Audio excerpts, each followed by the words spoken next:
Yeah, this world.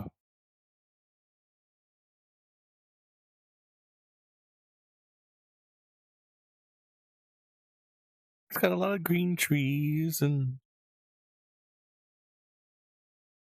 it's peaceful.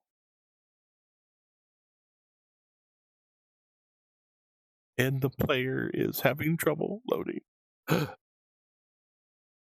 Unfortunately, the music for this world is only available in this world.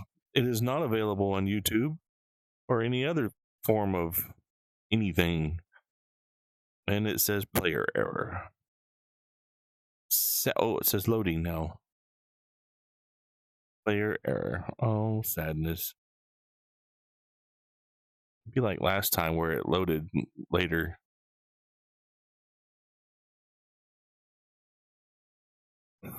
Oh my god, now I can't stop yawning as soon as I put the headset on.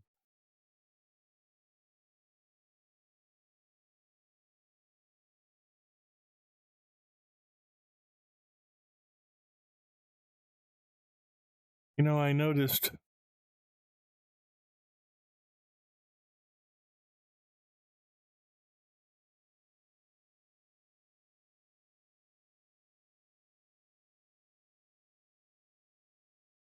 you go online and you watch streamers, and most of the time they're all very grateful to have you there watching their show, and they tell you about it. They say, hey, thanks for stopping by. I always try to remember to say thank you for streaming, because it is not easy. Speaking from experience, it is not always easy to push that go live button. Sometimes that takes a lot of courage, a lot of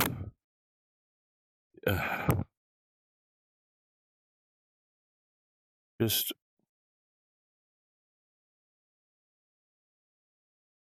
and there's a lot of work that goes into behind the scenes, things that you don't even see. All those redeems that you might do in a stream that you don't think anything of, but they had to program all that stuff in there. Even if they didn't program it, they had to put it in there and had to get it lined up so that it works when you do whatever whether you use stream bits or whether or not you type a command. They have to get all that set up so that it works. There's a lot of work behind streaming, and having done that myself, I can really appreciate the hard work somebody goes through. So I always try to make sure I say thank you for streaming. And everybody, and I noticed several years ago, nobody said that. I started typing it in a lot. Every time somebody streamed, thank you for the stream. And I noticed it's been picking up. I don't know if I had anything to do with it. It'd be nice if that were I could gloat a little bit, but it's good to see that other people picked up on it. And now a lot of people say, hey, thanks for streaming. And that just kind of makes them want to do it again.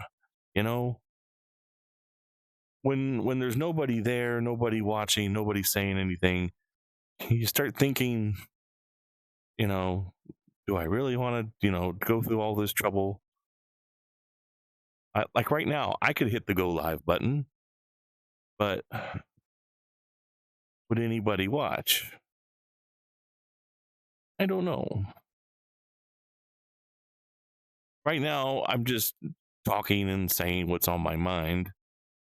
And then I can edit this and make it all nice and pretty and then put it up on YouTube. And that seems to work really well for me. But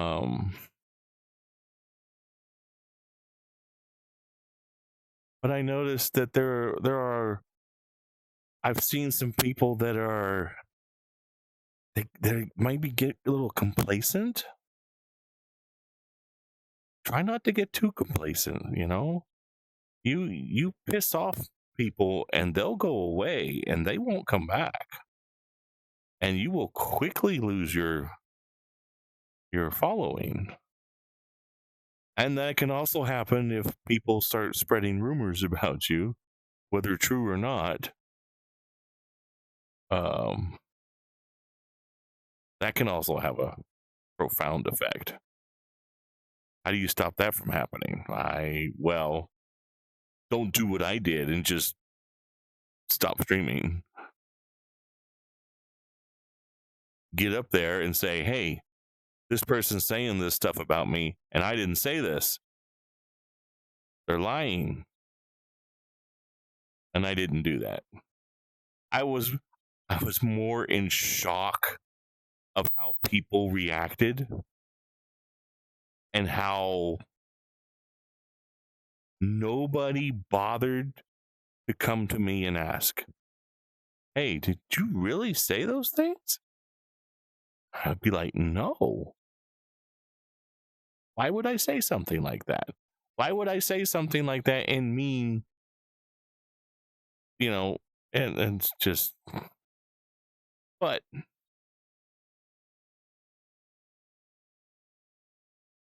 you should always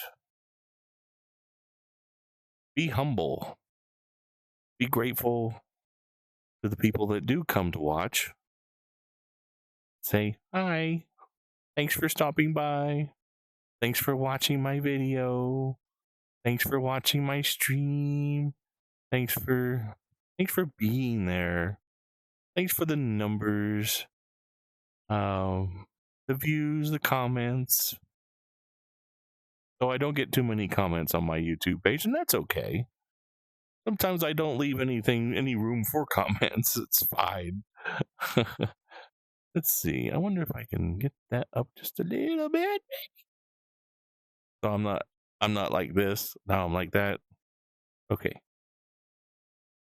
But I've also seen people that are just absolute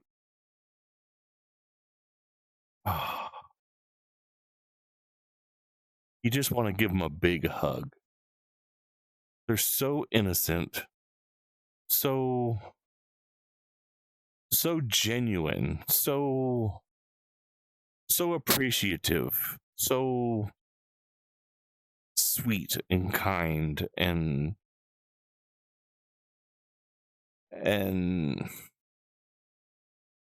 a lot of times you just want to reach through the screen and just give them a big hug.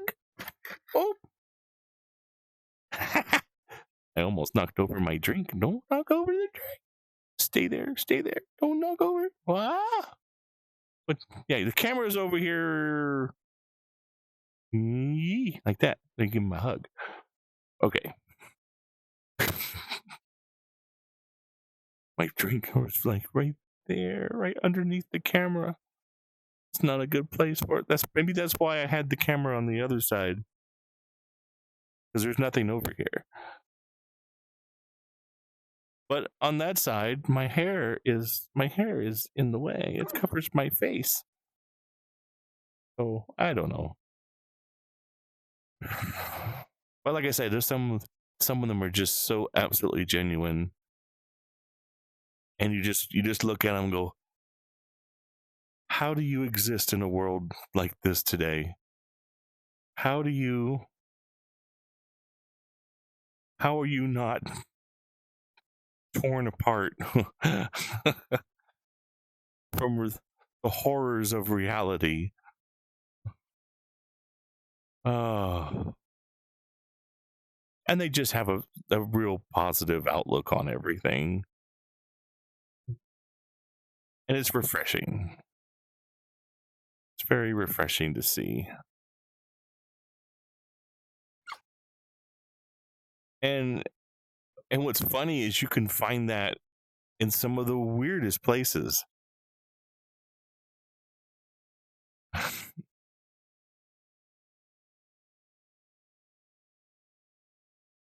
Places you wouldn't expect. You would not expect to find a diamond in the rough. A diamond in the trash can. basically. A diamond in the dark alley. You wouldn't expect to find that. And so how many people walk past that dark alley and never went down there because, ooh, it's gross and disgusting and there's nasty things crawling all over the place and you might get, diseased. You might get contaminated. Ooh. But somebody saw something and walked down there and found a gem of a person. And it's almost like, what are you doing here?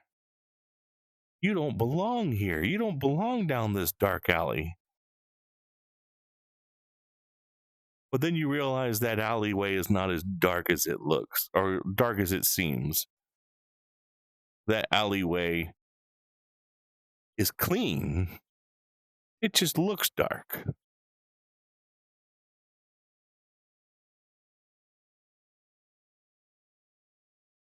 It's funny. Like I say, that was actually on a website that I never would have thought I would ever find somebody so. And there's been and they weren't the only ones. There were several that are just good-hearted people that are very genuine. They're very open about a lot of things. But they're very genuine and very, you just wouldn't think. My nose itches only when I stream. Or when I do videos. Only when I videos. Now I got my little scratchy. Okay. But it's funny. And then you go like to TikTok where they have all the rules and everything has to be safe for work. And you'll find some of the dirtiest crap on there sometimes. And it's like, but this is the shiny alleyway, where everything's all bright and shiny and clean. And you go down there and that's where the trashiest people are. And you're like, huh? It doesn't make any sense. Make it make sense. I don't understand. But you go down the dark alleyway where everybody's like, oh no, you shouldn't go down there. There's creepy things going on down. And kinky, nasty things you should not say for work. And you go down there and you find the most wonderful people. And you're like, what?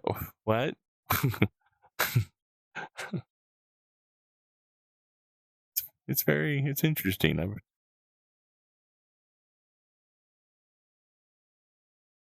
But I'm glad I found that, and it's also fun too. It's okay to be not safe for work.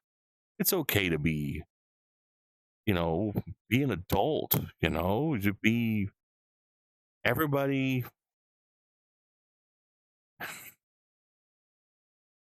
Everybody has their things. Some people are just more open to talk about it. And when you find those people, it's like, I think the same thing. I've just never said it out loud because everybody told me that was a bad thing to talk about. It was icky and gooey and nasty, and then you find out it's not. It's normal. It's, people are doing it anyways. They're just not showing off. They close their doors, turn off the cameras, and you do that in the privacy of your room. But some people, they don't mind doing it, in front of people that want to see it. You have to be careful about that. Because some people don't want to see that. And that's okay.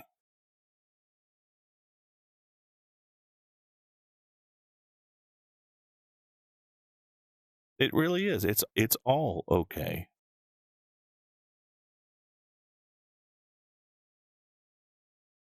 But it's you hear people, oh, that's taboo. It's dirty. You shouldn't do that. It's not safe for work. But then you find out it's just a normal person. He's,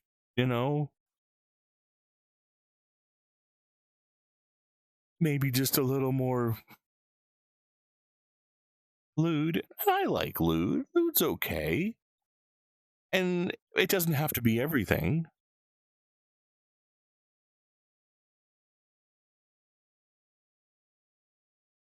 But I don't know. I was just marveling at how you can find some of the nicest people in some of the places you never would have expected to find them. I've been totally I was just thinking about that the other day. I was just totally in awe of, like, how do you exist here? And and if I were just a little bit younger,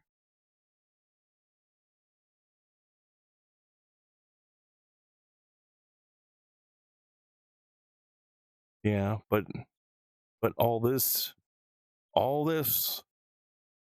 didn't exist when I was younger. You guys coming up, you guys in your 20s and late teens and 20s and 30s, you guys are, this is the thing. This is so cool. This is so I used to sit in a corner and dream about places like this. Places where you could go and just be, or just be yourself, just and be what you want to be. In fact, I wrote an entire story. I would call it a couple of books worth. I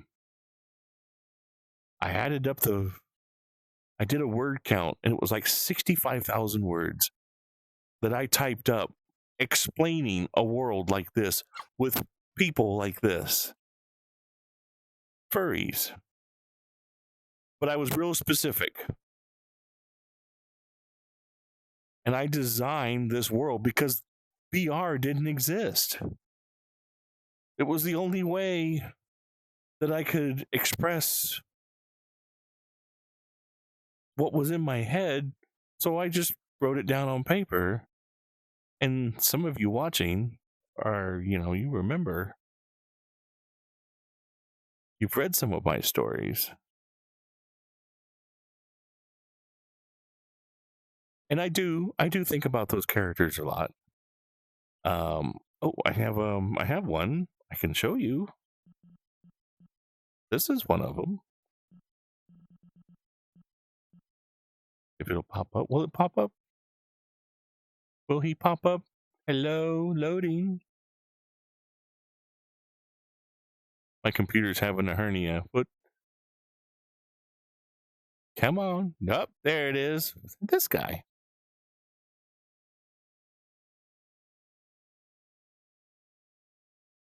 I broke it. Oh, am I back? Am I back? Am I back? Okay. I caught my computer by surprise. And it was like, oh, you loaded an avatar. I wasn't expecting. Oh, I'm sorry. But this is Derek. He's the security guard. And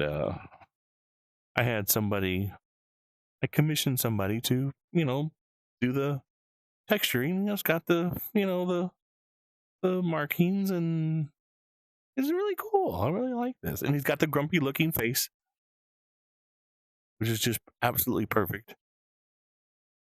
But this is one of the characters from my story. And that is something I do intend to do in the future, is to get the rest of my characters in VR. I don't know what I will do with them after that. I don't know. But it's a future thing. It's a thing. I'm thinking it's in here somewhere. It's gonna maybe happen. I just have to find somebody that's willing to put up with me. I'm so much shorter in this avatar. This tree is so much bigger now. Or am I sitting down? Is that what the problem is? No, I am. Oh, no, I don't know. But anyway, let's go back to Devin. There we go. Me, hello. In the story, this guy's name was Alan, but I took him for myself. He's mine, my main character. But anyways, yeah, because this didn't exist, I wrote a story because it was driving me nuts having it in my head, and I thought, well, maybe if I put it on paper, and a lot of the story that you see on, if you read it online, a lot of it was handwritten in notebooks, in a truck stop in the middle of somewhere USA. I would pull over to go have lunch, and I would bring my notebook in with me, and I would have spent the last 4 or 5 hours thinking about what I wanted to say in the story and what I wanted to write, and then I would get to the restaurant, order my food, and just while the food was being made, I would start writing, and then the food would come, I would eat, and then I would finish writing up some more and spend about an hour or so writing, and then get back into the truck. And that was I back when I drove over the road. I don't drive over the road anymore, but I did back then.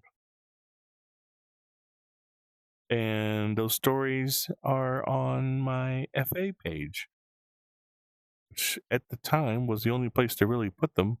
I also have a So Furry, and what's the other one?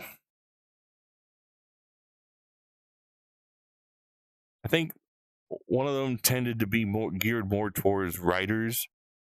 I think So Furry was it's over there. I'm over there too, but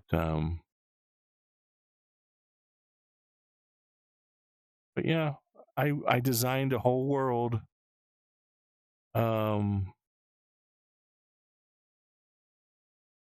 Which some people might might be upset because their character couldn't be an anthro in my universe. There are no dragons. There are no lizards. No fish people. No bird people. I had to kind of make rules, because the very first thing I remember doing was I had the characters together at a cafe, and they were ordering burgers. Burgers and fries and normal food. And I got to thinking, I was like, wait a minute. All right, hold the phone. This is supposed to be a civilized world. I kind of better than where we are today. So further into the future, the year was actually 2277. So and towards the end of the story, it was 2279, I think. So the story kind of progressed over like 2 years, I think. But the first thing was they were having hamburgers, and I'm like, oh, wait a minute now. This is a civilization. We're not cannibals. You're not going to be, hey, Mr. Cowman, come over here so we want to invite you over for dinner. Just come this way. And oh, the kitchen. Yes, the kitchen is right this way. And beat him over the head and then throw him on the grill. No, we're not doing that. I just was totally against any kind of, because I saw that as cannibalism. That because now I'm going to get technical.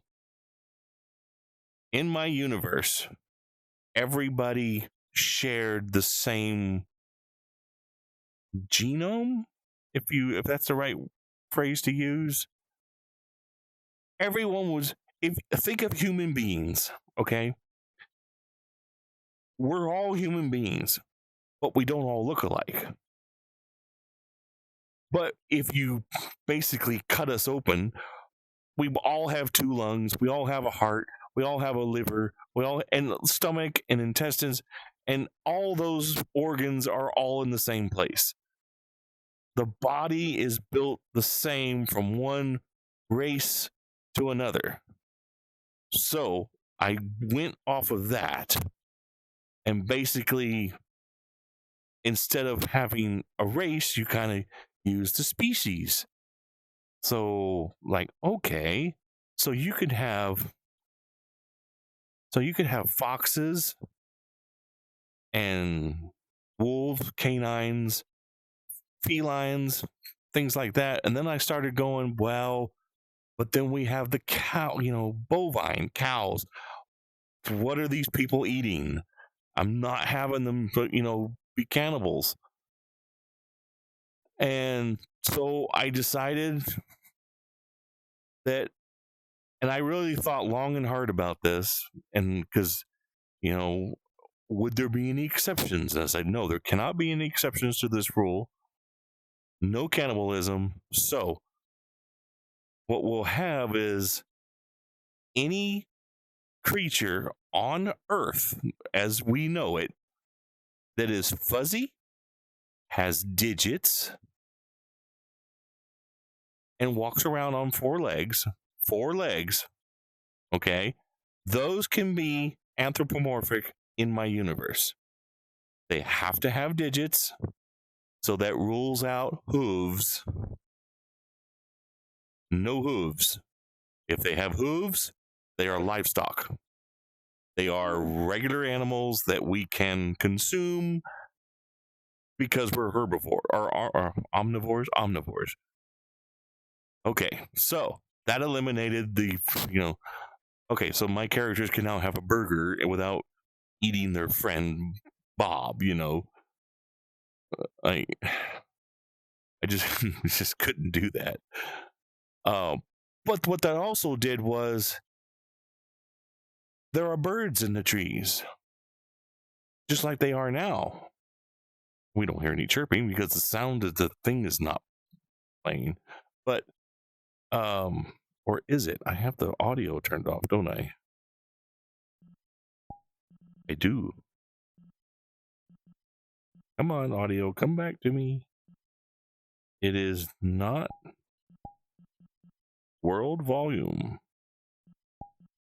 Okay, so now, when the player decides to work over there, it'll start playing music. But in my universe, the birds are still in the trees. They fly around. They're not, any different than what they are in real life, Then we have snakes and lizards and whatever running around. That's still the same thing. Frogs, because you want to have tree frogs and sounds, and that's the ambience of the night. The tree frogs and the bugs and the birds chirping in the trees. So I was thinking about all these things. And that's why those don't exist as anthros in my universe, because they need to exist as they are in lieu of having to invent an entire another species that would take the place. So, but that also meant that I had to think about mice, right? They're four-legged. They have digits. They walk around on four legs. Like, okay, so how do I do this? And I thought, well, okay, let's start with the median. Let's start with foxes, wolves, canines, medium-sized animals. We'll make them between 5 and 6 feet tall. With the variations, somebody can be 7, somebody can be 4. So if you're in my universe, if you're a dog, you're a wolf, you're a fox. If you're a wolf, you might be 7 feet tall. You might be 7.5. But if you're a dog, you just say a golden retriever, you might be only 5'10" or 6 foot, thereabouts, in that sort of thing. And house cats, same thing. Domestic cats, same thing. So then we have mice and rats and squirrels and all those, but they're smaller, right? So we have them being between 3 and 4 feet, right? 3 and 4, maybe 4.5 feet tall. They don't get any taller than that. Typically speaking, if they don't go outside their... So in other words, if you have a mouse family that does not have any other genes in their family, then everybody's going to be about the same height. Then you got tigers and the larger... you got the timber wolves and the much larger animals, and they can be 7 to 8 feet tall, maybe 9 feet. Then bears, for example, can be... I think I had one bear that was like 10 foot tall, or 9 or 10 feet tall, and kind of like Zootopia, where the businesses had doors to accommodate most everybody. Bears were not as common, so they may have to duck to go inside a building. And that was just expected. That's just typical. It's expected. So you might walk up and you might have a door that has the push handle on it, but there might be a push handle down lower for the smaller guys.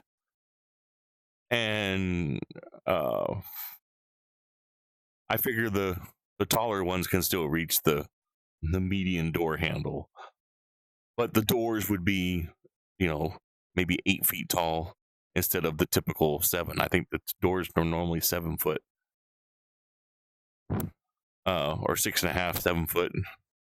So they would be taller to accommodate most everybody. Bears are kind of, like I said, they're kind of rare.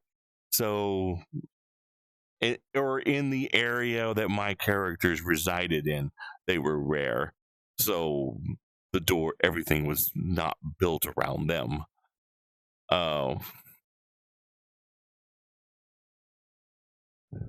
So that solved a lot of problems, actually.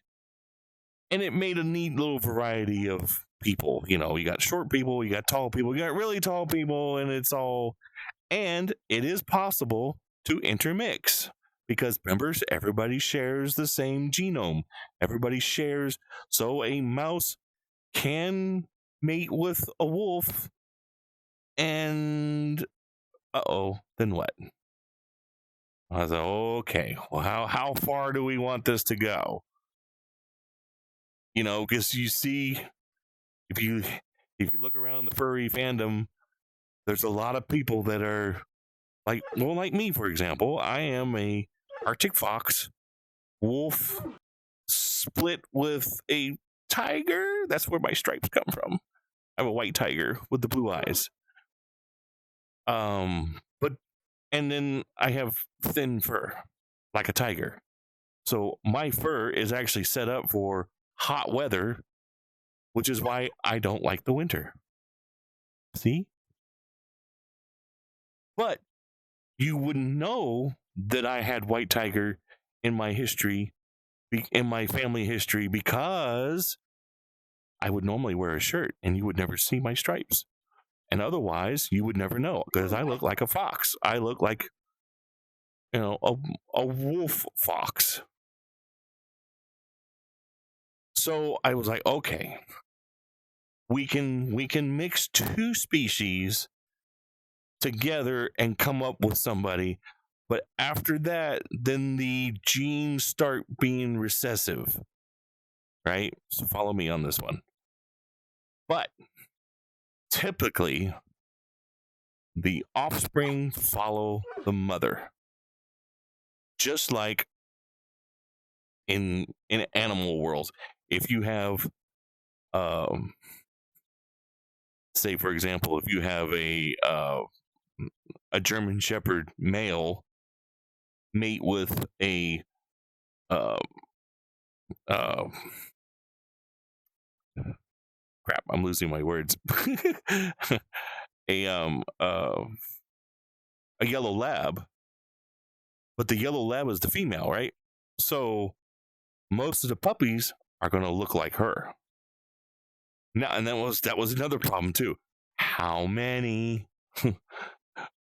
What in the world would a world look like if every time somebody had a baby, they had 5 or 6? Oh my God, we'd fill the world up. The world would just, oh no, it would just be too much. It'd be way too much. So I eliminated that. When you're not having litters, we're having one child, just like you would normally have. Rare occasions you have twins, and even rarer you would have triplets, and just like we do here in the human world. But typically speaking, the baby's going to look like mom with maybe a little bit of dad. You'll see, oh, he's got dad's eyes, or oh, he's got dad's, stripes on his nose, but he looks like mom. Or dad has black ears, but mom has white ears. It might be something like that. But on the birth certificate, it's going to say Arctic fox, even though dad might have been the wolf, an Arctic wolf, which would explain all my white fur. But it's in nowhere in my birth certificate does it say anything about my grandma from on my mother's side being a white tiger or tigress. Nothing says that. You wouldn't know unless you looked up my family history, or somebody saw me shirtless and said, hey, what is those stripes for? Where'd you get those? Like, oh, well, it's a secret and I'm not telling. But but anyways, so that solved another problem that was starting to creep up in my head, that you were going to have some really horrible mixtures of just getting too mixed up. There was, you don't want to have an ugly baby. That sounds horrible, but to try to keep everything from going crazy, I did that with the child is gonna look like mom most of the time. They might look like dad. They might pop out looking like dad, just like in a real litter. But it's a chance. It's like an 80% chance that the child's going to look like mom. And then there's another chance that going to look like mom, but then have little things like black ears or, eyes. The eyes will be a different color. And it's like, oh, but mom's got brown eyes. Dad has black eyes. How did I get blue? Oh, that's because of grandma. Little things like that. But see, I don't have a tiger tail. So you're not going to have a fox with a tiger tail. So that's going to be. I'm not saying that it couldn't happen, but there's always going to be that wild card that's going to pop out, and everyone's going to look at the baby and go, "Who's the father?" And it was like, "Oh, that gene that you have in your family from a couple of generations ago just popped up all of a sudden and said hello."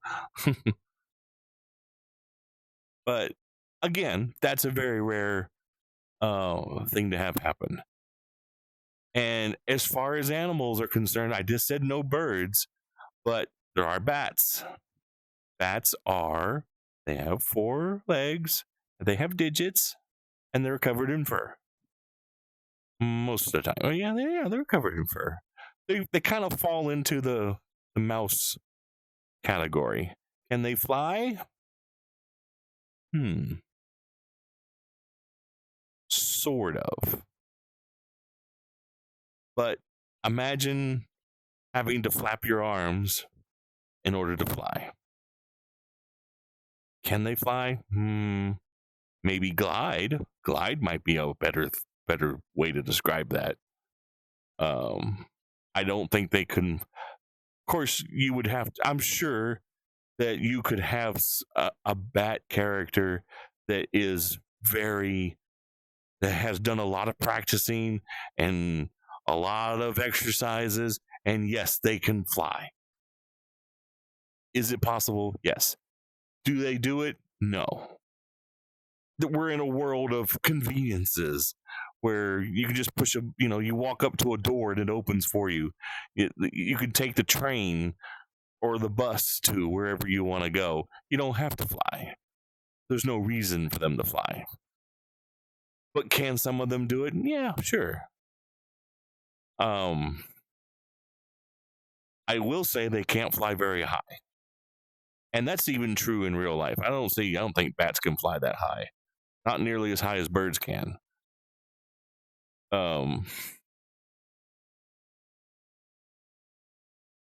So, I mean, and that's a rule that I had to sit there and go, yeah, according to my own rules, that's a thing that can happen. There can be bats. Like, okay, all right. So I have to kind of, I have to follow my own rules.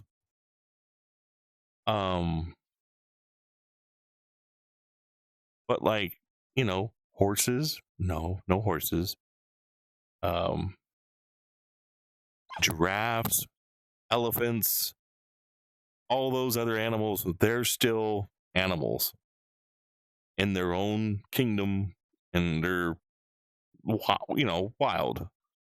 I also toyed with oops, I moved. I didn't mean to move. I also toyed with having some very large animals. I think I only mentioned it in one story. I'm making barking noises. I only mentioned it in one story where the characters went out hiking, and they went way out into the wilderness, and which there's plenty of open spaces on this planet. It's not, the city is a city, but there's lots of open space. It's a very, very green planet. But anyways, out in the hiking, there was an overlook, and you could see in the valley these huge, I almost describe them as dinosaurs. And right now the name escapes me, but it's the big one. It's the huge one that eats plants, eats trees. I can't think of the name right now. It escapes me. But there's not many, and they kind of roam around, and they don't come. They're kept away from the city in a humane way. They're kept away from the city. so that they don't accidentally wander in and start stomping through the city streets. Because there's just nothing there. Really, there's no reason for them to be in the city. But those exist. But they're very large. They're very docile. They wouldn't hurt you if they would never try to hurt you. But if you got in their way, they might step on you. So you do have to be cognizant of them. If they're around, you don't want to be underfoot, because that might not be a pleasant thing. I mean, for some of you, it might be, but most people don't want to be squished. So that was a thing that I talked about once in the story. But for the most part, you can look like a split between up to 2 species, right? And then maybe a third would be a hidden thing that, like my fur, for example. You can't really tell that my fur is thin. It's just, when it's winter time and I put a coat on and everybody goes, "But you're an Arctic fox." Yeah, I don't have any fur. I'm cold. So it's things like that, that would, if that was in your history, your family history, would pop up in that way. But for the most part, you would look like your mom. And of course, this takes place in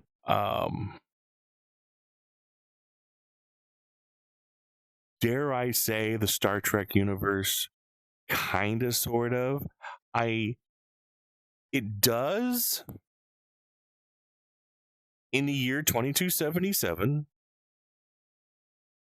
when the ships looked like the movie series 1, 2, 3, 4, 5, and 6. If you've watched Star Trek, and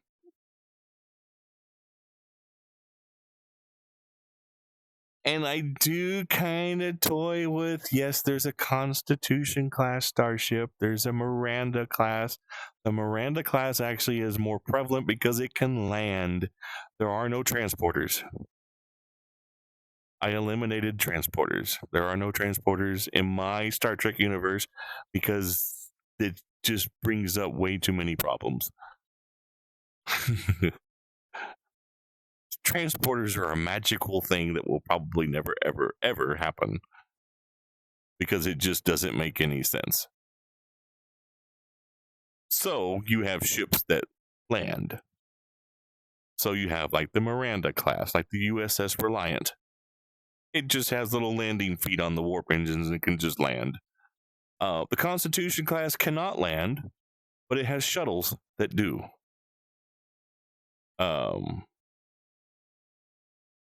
Something that never gets talked about in Star Trek is that shuttle bay is freaking huge on that ship.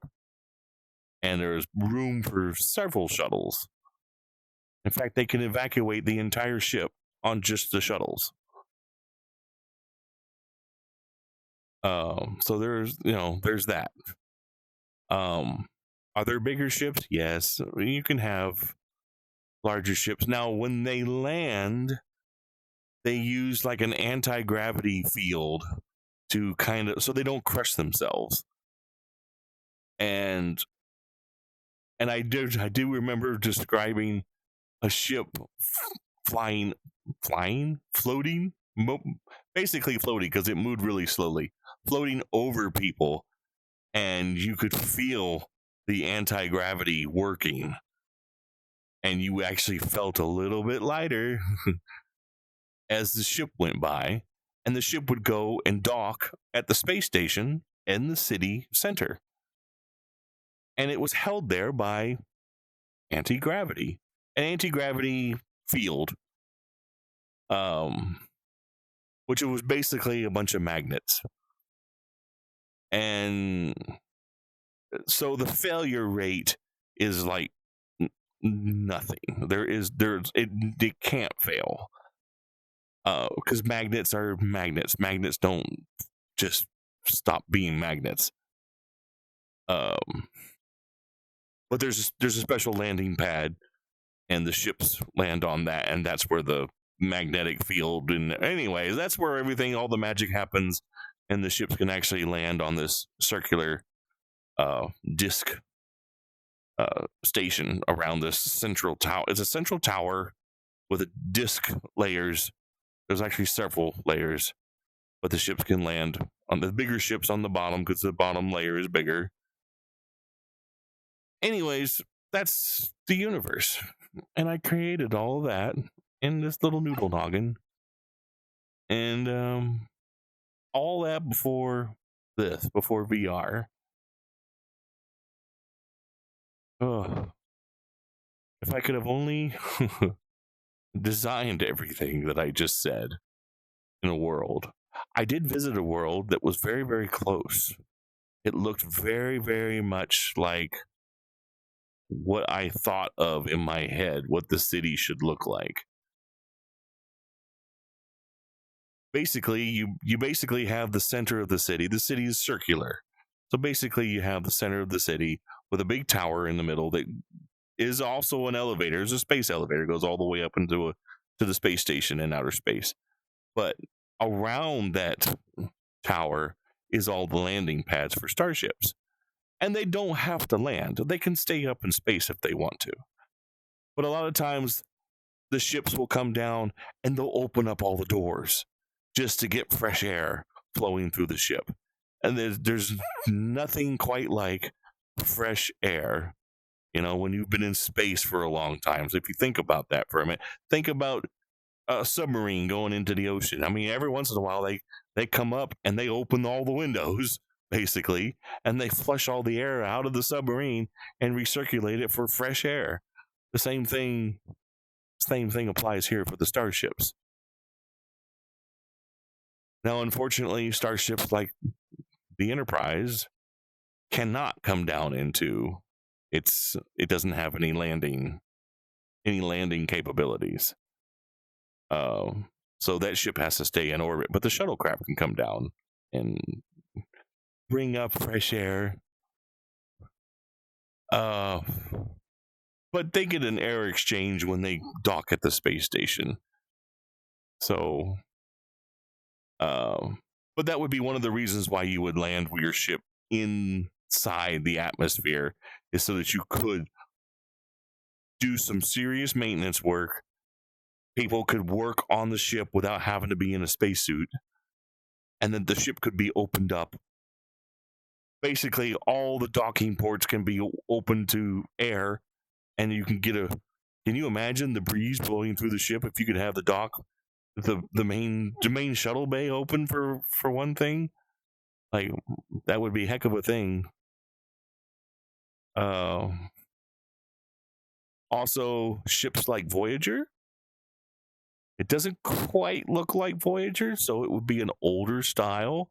But there are ships that look like Voyager that do exist in my universe with the other starships.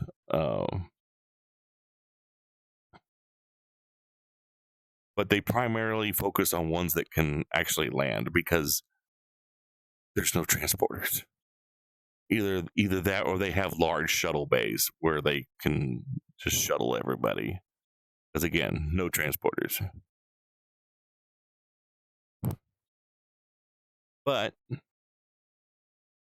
that was the universe, that was what and there's train stations and that can take you from one city to the next. They're all automated. So doesn't have to be a driver. It's just the train just goes. There's buses. And then, of course, the buses run off of... I had them running off of hydrogen. So their byproduct was water. So I thought that was kind of a neat So that maybe this planet has an abundance of hydrogen versus, other elements, instead of, you know oil in the ground. There'd be hydrogen pockets. Or maybe they found a way to mass produce hydrogen, you know cheaply. But yeah, but now we have all this.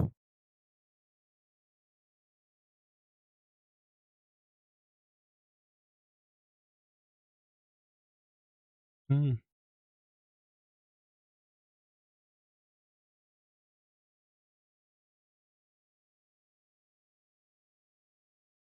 But yeah, that was what I did for a couple years. And I think I've migrated most of the stories into, so there would be a picture, a drawing, an artwork, and then in the description would be several chapters. It's weird how FA has you posting text. Um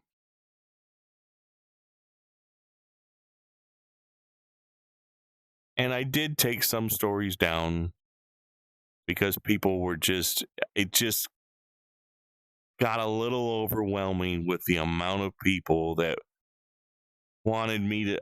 I'm working on my second story, my second generation of writing.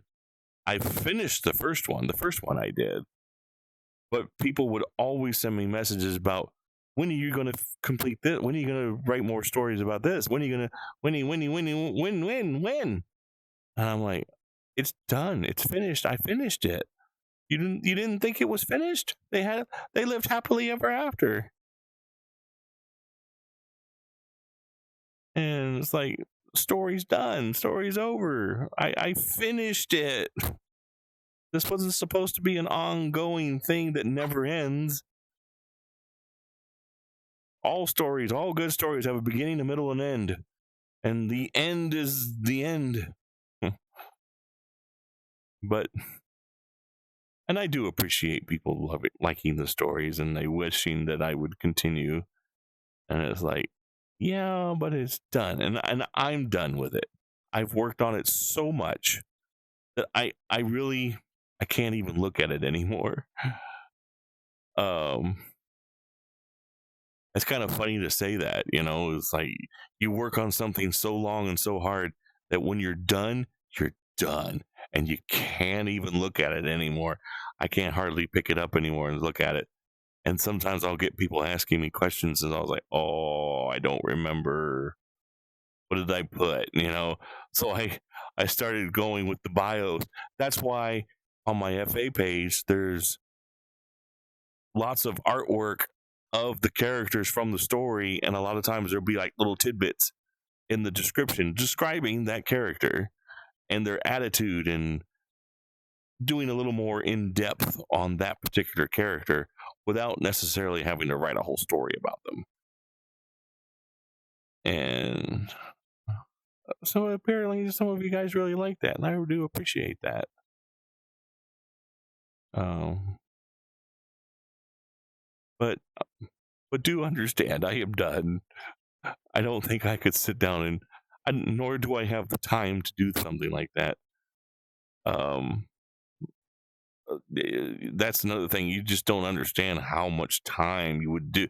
Sometimes, sometimes the words just flow, and you'll get to typing, and next thing you know, you've done 16 pages.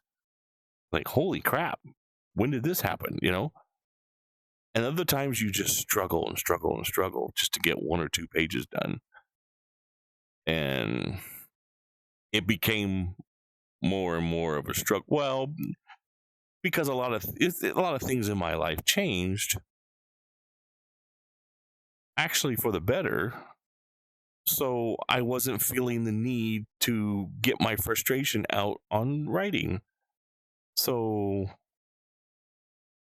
that's a good thing, but a bad thing for the story.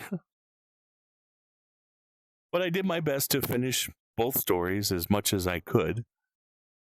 And just understand that when you get to the end, it's the end, and everybody lived happily ever after. They grow old and they grow old together, just like you wish you could.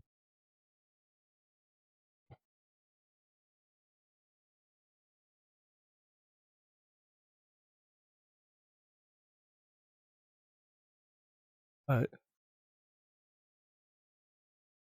oof. Well, that was a lot of talking. I think it's time for a drink. Where's my drink? Oh, my drink, my drink, my drink, my drink is over here. Yep, got it, got it. Oh, yes.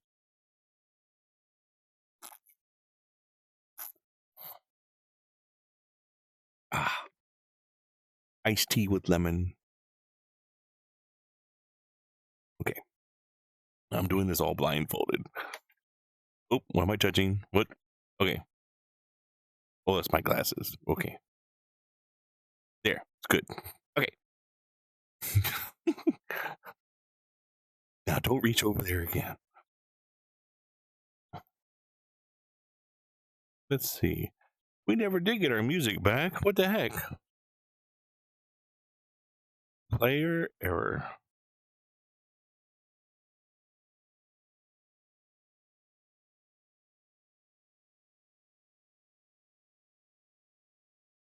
Yeah, the name of the song is From Underwater, but it's Japanese.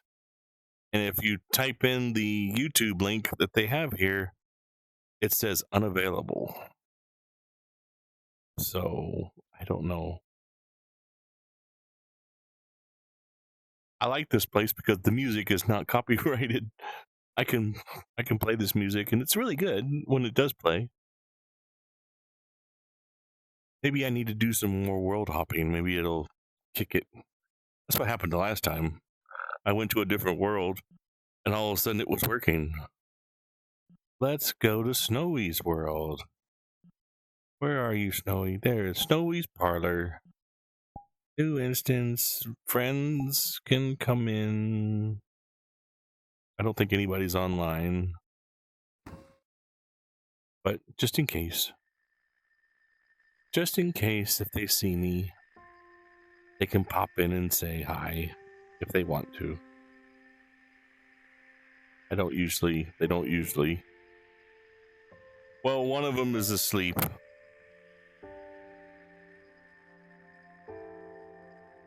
One of them I know is asleep. He lives in the UK. And the other one is the person I commissioned to do this artwork, this character. All right. Snowy is behind me, isn't he? He's right there. He's right there. Oh my god. And yes, he is that intimidating in real life. There's music.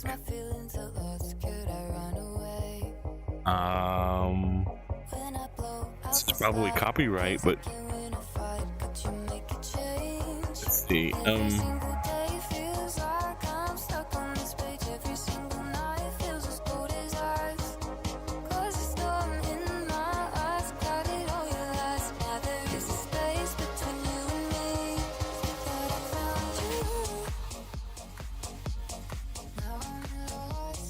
I don't know if this is supposed to be streamer friendly or not.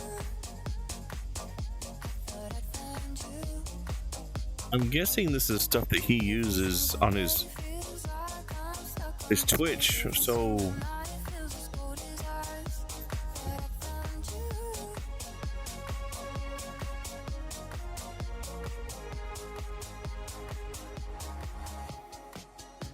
but this is Snowy's world. You sit down and you wait for somebody to bring you drinks. Nobody's bringing me drinks. This is the worst service I've ever had. Snowy, where are the waiters? Probably like, get your own food. It's a pole.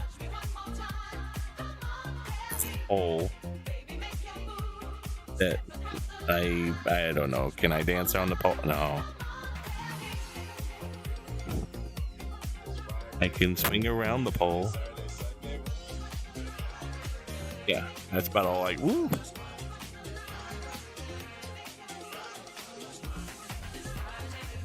I can sneak behind the counter. This he still hasn't. Come here. Can't grab it.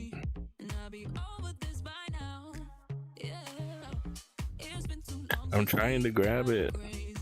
Yes. This. Snowy. Snowy. Snowy. Snowy. What is this? What is going on here? What? Why?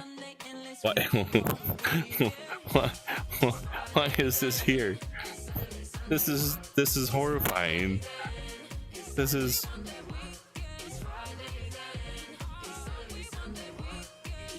Yeah. It's in my face. Oh, ew. Go back. Okay. What is this? There's a credit card machine.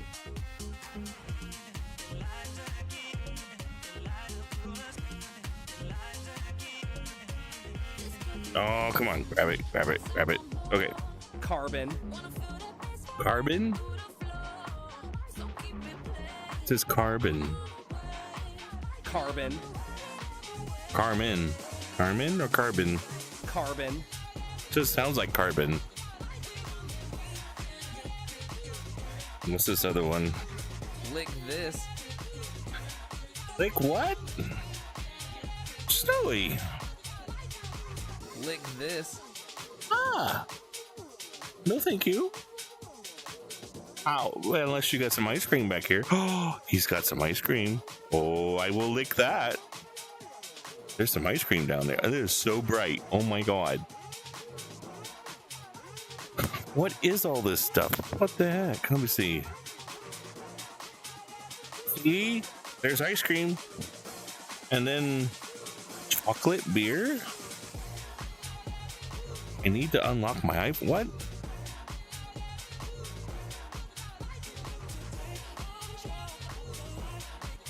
I don't know what that is.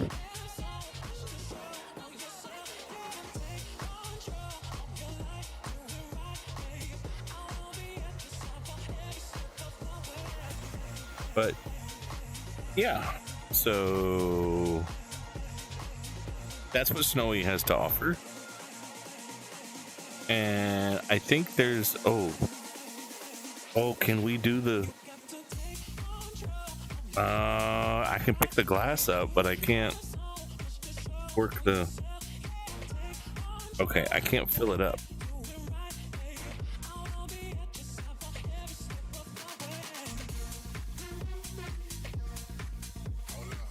I can drink it. I don't know.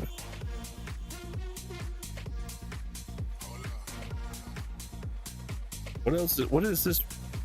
There's a purple ball. I'm trying to grab it. I have a purple ball? Oh. I dropped it. Come here, you. You can throw this? You can. Oh, look at it go. Oh, wait a minute. Now this just stays wherever you left it. The ball, yeah.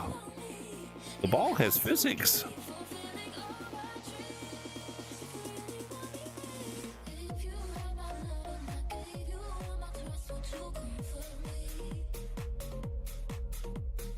Oh, I can't. No, I can't get the ball.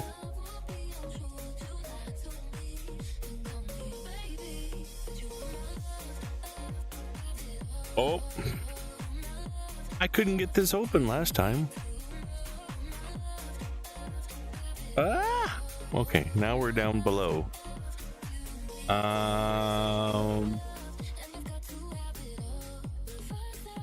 Think.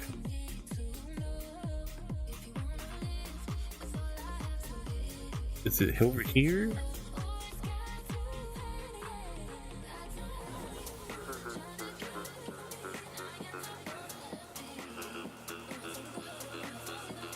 Okay, that was weird.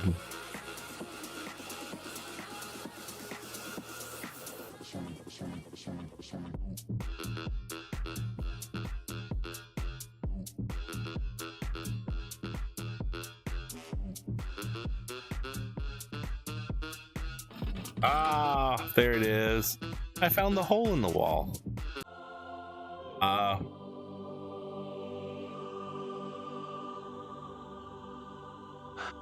Under construction, some things may be wonky.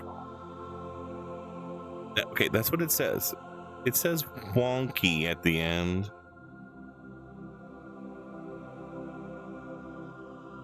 There's, I don't know who that is.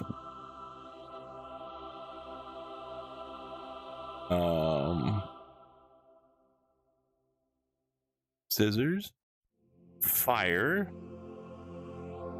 and then the hole in the wall. Okay.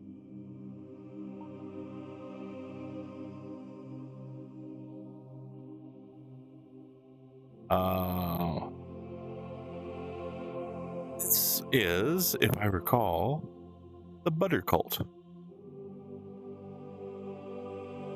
Apparently, when Snowy first started streaming, he had a problem with butter. I think butter was the only thing that was in his refrigerator. So the sacred butter must be cherished. Yep. The butter is up on the altar. Oh yes, we must worship the butter. Must worship the butter.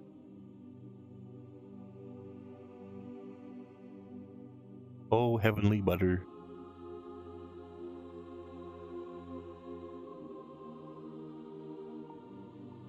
Heavenly butter. Absolutely. With a bite taken out of it. Oh my gosh. There are so many. What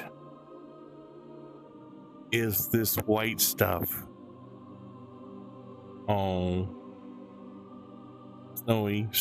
What is this? Is that milk? Milk and butter? Butter and milk? Buttermilk?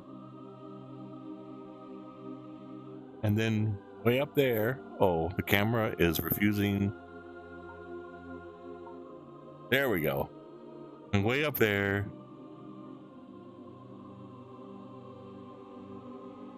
is, I don't know, butter and milk. Yes. Okay, so this is buttermilk. Okay. Problem mystery solved. There's the butter floating on the altar.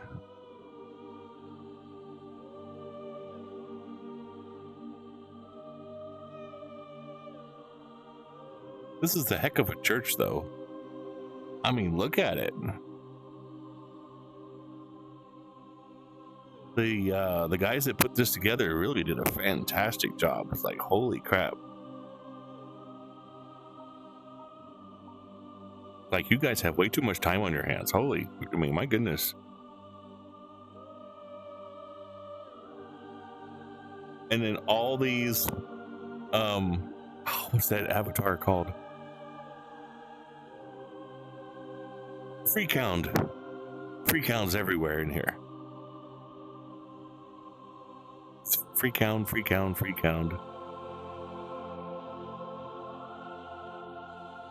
Should I?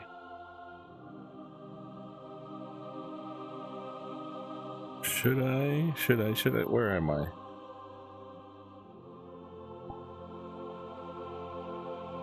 I have the Freakhound? Not as my character.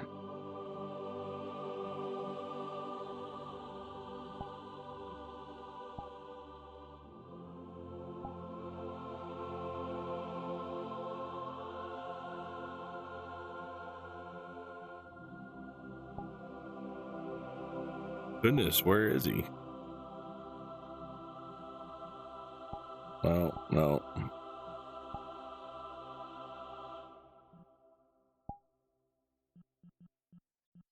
I got the Vulper? Rex.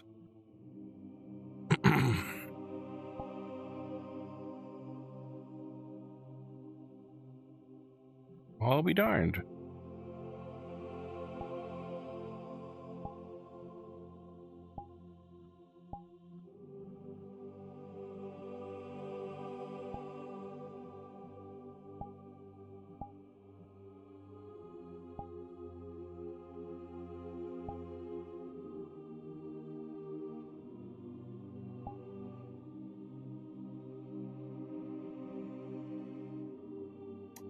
I don't know. I used to have a freak hound. I thought, well, that'd be pretty cool to wear it, but no, I don't have it. Move over here, camera. You're in my eyes.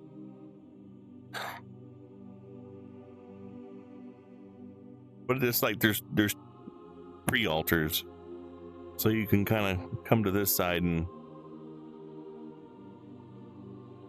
wrinkled carpet.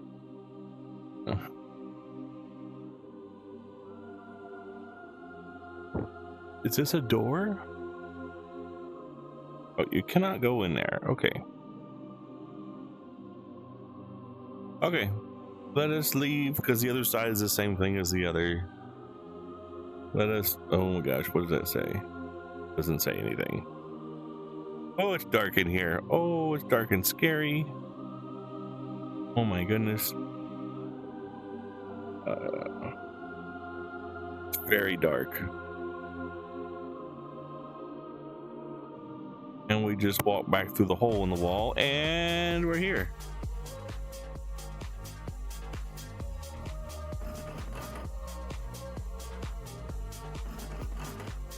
Okay, I can't close the door. And we're back in the back here.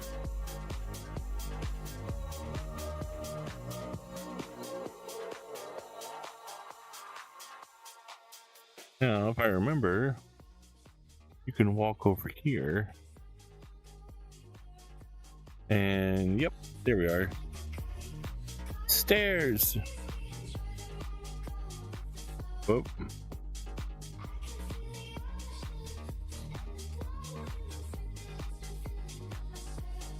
I cannot. Why can't I get up this? Oh, just click on the steps. Okay. Because then we have a hot tub. Yay, hot tub. Then we have fire. A fire pit. And then a really, really big lounge area.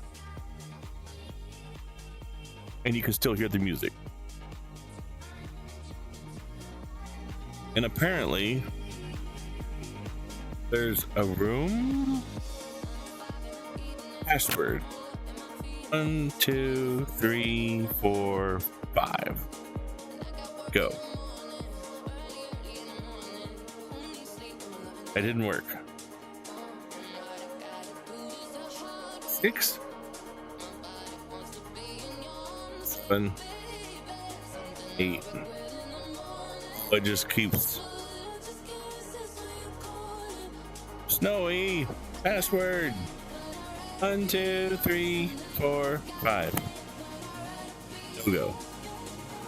There's a password. I don't know what the password is. But jump off the roof. Back down here. Your headset battery is low. Please plug it in. Oh, this might be the end of my video. We'll just sit next to scary Snowy. Because he's like super tall. Like, why? Like, Snowy, why are you? Oh my gosh, the cake. Okay, Snowy, why is that in my face? It's like right there. Okay, camera. Okay, camera. You poor thing. That was too much purple. That's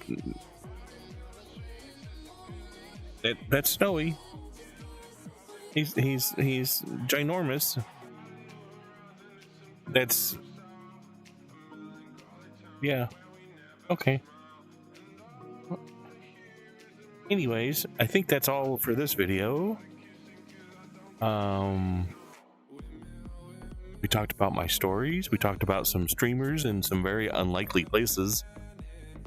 And yeah, well, we can end here. Go watch Snowy Fluff on Twitch. You won't regret it. He plays music like this in his streams too. It's really bopping. It's really cool. I really like it. He's good peoples. He's scary though. He's really big and it's like just ooh. Okay. Oh, bye.